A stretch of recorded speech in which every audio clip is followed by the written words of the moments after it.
नमस्ते। मेरा नाम रोहिणी विज है और मैं एक कथाकार हूँ।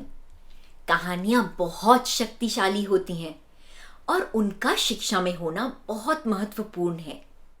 जब आप एक कहानी सुनते हैं, आपके मस्तिष्क में कई हिस्से सक्रिय हो जाते हैं। बच्चों के साथ भी ऐसा ही होता है। जब आप उन्हें कहानी सुनाते हैं, पढ़कर या अपने शब्दों में, वे कल्पना करने लगते हैं, पात्रों से जुड़ने लगते हैं और एक तरह से कहानी को जीने लगते हैं। मानव मस्तिष्क कहानियों पर चलता है। हम अपने दिमाग में कहानियों के रूप में ज्ञान संग्रहित करते हैं। इस वीडियो के माध्यम से मैं आपके साथ कुछ फायदेमंद टिप्स साझा करूंगी। किताबों को किस तरह से बच्चों के लिए मनोरंजक बना सकते हैं और किस तरह की किताबों का चयन करना चाहिए ताकि किताबें पढ़ने का अनुभव ना केवल मजेदार हो बल्कि अनुभवात्मक भी हो। इस वीडियो में मैं आपके लिए एक चित्र पुस्तक भी पढ़ूंगी और एक अच्छे रीड अलाउड यानी किताब पढ़कर सुनाने का प्रदर्शन करने की कोशिश करूंगी। मुझे उम्मीद है कि आपको ये वीडियो फायदेमंद लगेगा। तो चलिए सीखते हैं कि बच्चों को चित्र पुस्तिका से कहानी कैसे पढ़कर सुनाई जाती है। सबसे पहले शिक्षक को कहानी पढ़ने के लिए एक वातावरण या माहौल बनाना होगा। पाठ की शुरुआत किसी परिचित गीत से करें। यदि यह गीत कहानी के विषय से जुड़ा हो तो पाठ और भी रोचक हो जाएगा। आज हम ये चित्र पुस्तक पढ़ेंगे। पाठ से पहले हम ये गीत गाएंगे। धोबी आया कपड़े साथ कितने कपड़े लाया 1 2 3 4 5 6 7 8 9 और 10 और बस।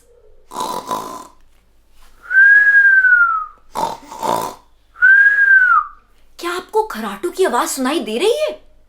चलिए देखते हैं ये आवाज भला किसकी है।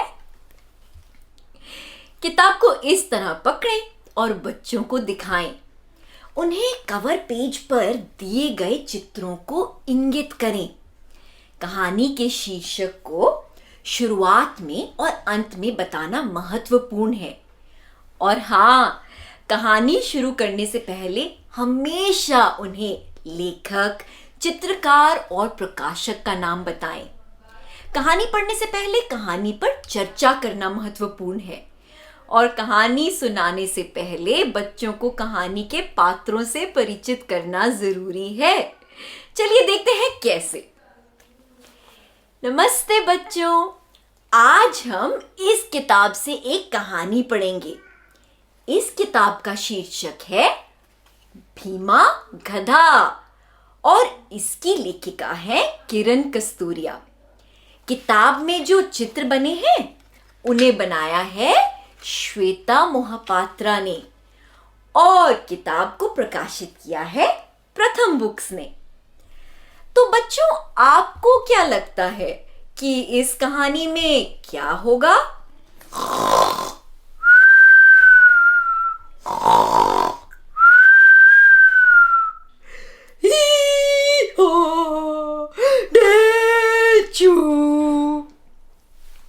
बताइए भाई, इसे जानने के लिए हमें किताब खोलनी चाहिए। इससे पहले कि आप कहानी पढ़ें, ये सुनिश्चित करें कि आपने उस कहानी को 2-3 बार पढ़ा हो। इससे आपको कहानी से परिचित होने में मदद मिलेगी और आप कहानी को केवल एक झलक देख पढ़ सकते हैं। ये सुनिश्चित करें कि आप अपने दर्शकों से संपर्क बनाए रखें। दर्शकों से आई कांटेक्ट बनाना बहुत जरूरी है। चलिए देखते हैं कैसे। भीमा रामू धोबी का गधा है। उसकी परेशानी ये है कि उसकी नींद नहीं खुलती, इसलिए उसे डांट सुननी पड़ती है। तो आपने देखा कि मैंने आप सभी के साथ कैसे आई कांटेक्ट बनाया और फिर भी कहानी पढ़ती रही। यह केवल तभी संभव है जब आपने पहले 2-3 बार कहानी पढ़ रखी हो। इससे पहले कि आप कहानी पढ़ना शुरू करें, अपने दिमाग में कहानी की कल्पना करें। कहानी के पात्रों की बॉडी लैंग्वेज यानी कि शारीरिक हाव भाव, उनके चेहरे के भाव, भावनाएं। यदि आप अपने आप को इन सब से परिचित कर लेंगे, आप कहानी को और भी अच्छी तरह से पेश कर पाएंगे। ये जरूरी है कि आपके चेहरे के भाव पात्रों के चेहरों के भाव से मेल खाएं। आप हाथ के इशारों का उपयोग भी कर सकते हैं। तो देखते हैं कैसे। एक दिन पड़ोस की गाय गौरी ने पूछा, भीमा, तू उदास क्यों है? भीमा बोला, चू, मेरी नींद नहीं खुलती, तू मुझे जगा देगी? ठीक है, गौरी बोली। चित्र पुस्तकों की कहानियों को शब्दश पढ़ना चाहिए, लेकिन पढ़ने के बाद आप अपने स्वयं के विवरण भी जोड़ सकते हैं और दर्शकों के साथ बातचीत भी कर सकते हैं। कैसे? दूसरे दिन गौरी करती हुई रंभाती रही, पर भीमा नहीं जागा। भीमा जब सुबह जल्दी नहीं उठ पाता था तो उसे बहुत बुरा लगता था। गौरी गाय कितनी अच्छी है, उसने भीमा की मदद करने का निर्णय लिया। पर क्या वो भीमा को उठाने में कामयाब हो पाई? नहीं। यदि आप चित्र पुस्तक से पढ़ रहे हैं तो कोशिश करें कि आप अपने दर्शकों को किताब से चित्र दिखाएं। यदि कक्षा छोटी है यानी कि कम बच्चे हैं तो किताब को अपने दर्शकों की ओर मोड़ें और चित्र को इंगित करें। लेकिन अगर आप एक बड़ी सभा को कहानी सुना रहे हैं तो आप टेक्नोलॉजी की मदद भी ले सकते हैं। प्रोजेक्टर पर चित्र स्कैन करके भी दिखाए जा सकते हैं। प्रथम बुक्स के स्टोरी वीवर प्लेटफॉर्म पर अनेक किताबें तमाम भाषाओं में उपलब्ध हैं। यदि आप कंप्यूटर का इस्तेमाल कर रहे हैं तो आप आसानी से बच्चों को किताब कंप्यूटर पर ही दिखा सकते हैं। लेकिन अगर आपके पास कंप्यूटर या प्रोजेक्टर का प्रावधान नहीं है और केवल किताब हार्ड कॉपी में है, आप कहानी सुनाने के बाद बच्चों को किताब दे सकते हैं ताकि वो उसे छू सकें और महसूस कर सकें। कहानी खत्म होने के बाद इस पर चर्चा करना ना भूलें। एक मजेदार तरीके से कहानी की घटनाओं के अनुक्रम को याद करें। आप पाठ के इस भाग में रोल प्ले या ड्रामा भी जोड़ सकते हैं। चलिए देखते हैं कैसे। अभी तक हमने जितना पढ़ा है वहां पे हम गौरी गाय से मिले हैं। इसके बाद इस किताब में कुछ और पात्र भी हैं, जैसे कि मोती कुत्ता और चीनू मुर्गा। तो इस तरह से आप कहानियों के पात्र बन सकते हैं। शाम को भीमा घाट से लौटा। मोती कुत्ता वहां आया।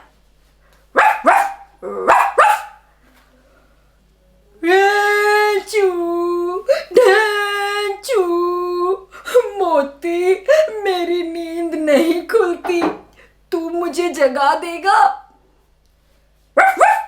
हाँ हाँ, मोती बोला। अगले दिन मोती भौं भौं भौंकता रहा, पर भीमा की नींद नहीं खुली। फिर उस दिन शाम को चीनू मुर्गा मिला।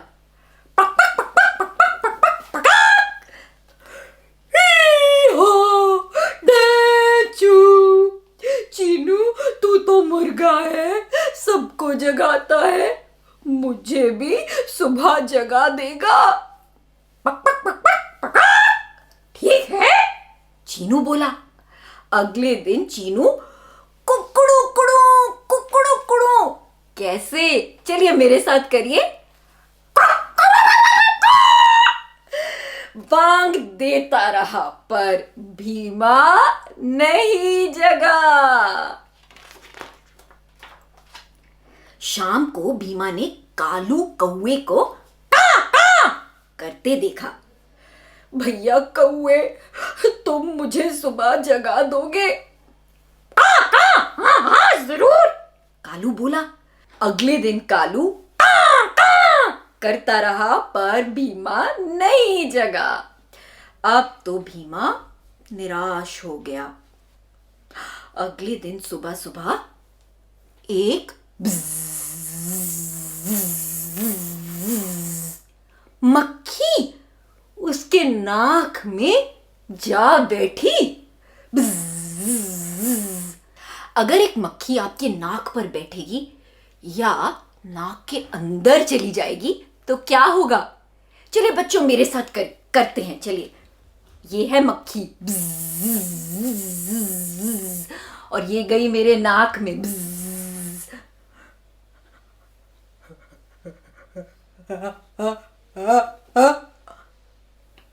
भीमा उठेगा? चलिए देखते हैं। आच्छी! ऐसा होते ही भीमा की नींद खुल गई। रेचू, रेचू, अरे अरे मैं कैसे जाग गया? मैंने जगाया। उसके सिर पर बैठी मक्खी बोली, सच? मुझे रोज जगा दोगी? ठीक है। अब भीमा खुश था। ये तरकीब काम आई। मजा आया? भाई मुझे तो ये कहानी बहुत पसंद है और जब भी मैं इसे पढ़ती हूँ मुझे बहुत मजा आता है। मैं तो हंसी से लोटपोट हो जाती हूँ। छोटे बच्चों को जानवरों वाली कहानियां बहुत पसंद आती हैं। याद रखिए, जिस कहानी के पात्रों से वे परिचित होंगे वो उन कहानियों को बहुत उत्साह से सुनेंगे। बच्चों को हंसी मजाक वाले किस्से बहुत पसंद आते हैं। जब आप रीड अलाउड के पाठ के लिए किताब चुनें तो ये जरूर याद रखें, वो ही कहानियां चुनें जिनमें सरल भावनाएं हों और कहानियों की सेटिंग से बच्चे रिलेट कर पाएं। हमेशा याद रखें, यदि आप कहानी सुनाते सुनाते उसका आनंद उठाएंगे, आपके छात्र भी उसका पूरा आनंद तभी लेंगे। मुझे उम्मीद है कि आपको ये कहानी और टिप्स पसंद आई होंगी।